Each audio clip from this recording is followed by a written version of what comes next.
Hey, welcome back to my channel. Another recipe for today. Ito ang caramel sauce. Let's get started!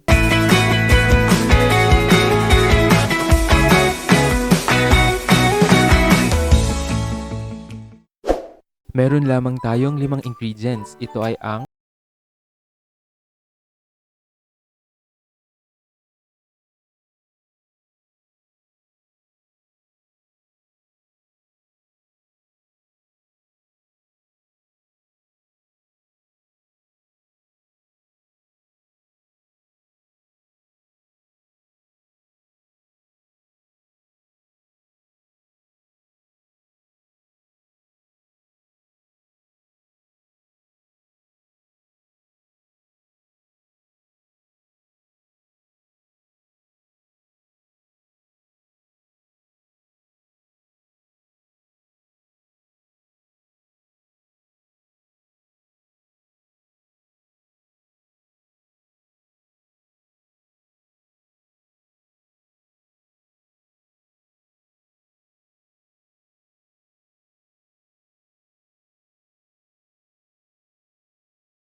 medyo brown na medyo pasunog na.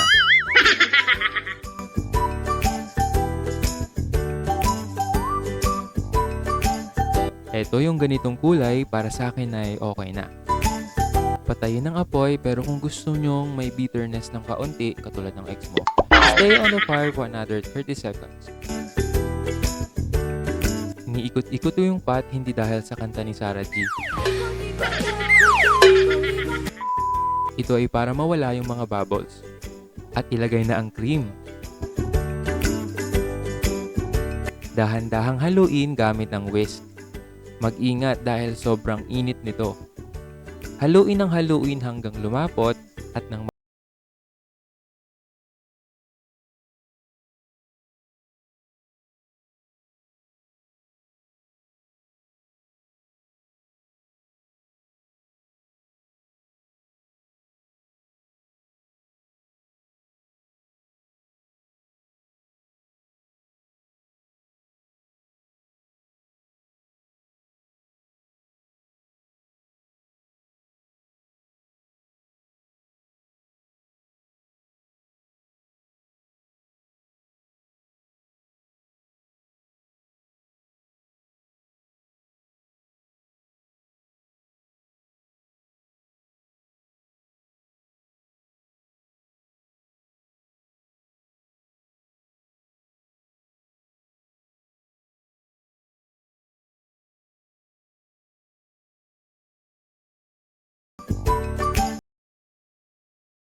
ang ating salted caramel sauce na pwede mong gamitin sa maraming dessert.